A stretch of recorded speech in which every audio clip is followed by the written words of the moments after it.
European Caucasian people is the most dirtiest people on this planet, bro.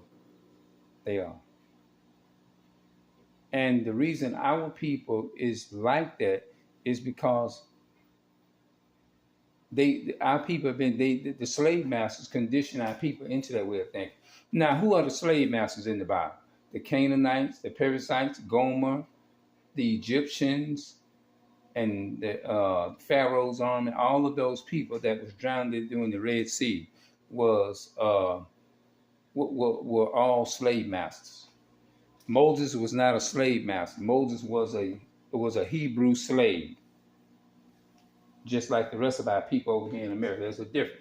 People talk about, they use that scripture in Ephesians 6 and 5, I think. Ephesians 6 and 5, servant, be obedient to them that are your masters. See, the slave masters took that scripture out of context during slavery to say that it refers to obey the masters, the ones that's raped, robbing, and murdering and killing you. No. That context goes to that scripture when it says, servant, be obedient to your master. It's talking about your Israelite brother, not your slave master who enslaved you. There's a difference.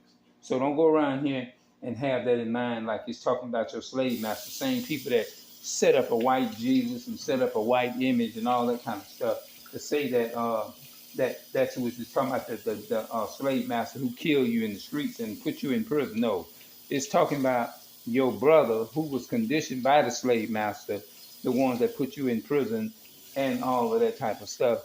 It's talking about your brother, listening to your brother that warns you is to fear God and keep his commandments. But this is the whole dude that matters. Like, for example, Solomon wrote Ecclesiastes. Solomon wrote the Song of Solomon, right? Jeremiah was not a slave master. Jeremiah was a spokesman for Christ.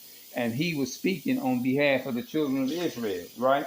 And you read nowhere in the Bible where none of the prophets were slave masters. The slave masters is the one that put Daniel in prison. Daniel was not a slave master. Daniel was a slave to the Babylonians. He was a slave to the Babylonian people. And that's where all the Greek culture comes from. They forced Greek culture on the prophets. They forced Greek culture on Jeremiah and all those people. That's why you think Jeremiah was put in prison. They were forcing Christianity upon the prophets in the Bible. You see what I'm saying? And that's what they done. So don't get it twisted about when they say love your enemy. It's talking about the enemy of your brother who was put in slavery by the slave master. It's not talking about loving the slave master. That doesn't nowhere in the Bible where it tells you, it says love your enemy. When it say love your enemy, it's not talking about the people, the slave master. It's talking about your brother who was put in slavery by the slave master. It's talking about loving your Hebrew brother, not your slave master. Read the Bible and read it right. That's what it's saying. You see what I'm saying? So I would entitle this video is that the Bible, when it talks about loving your enemy, it's not talking about the enemy of the slave master. It's talking about loving the enemy of your Israelite brother who was conditioned by the slave master. That's what I name it. Now I'm out.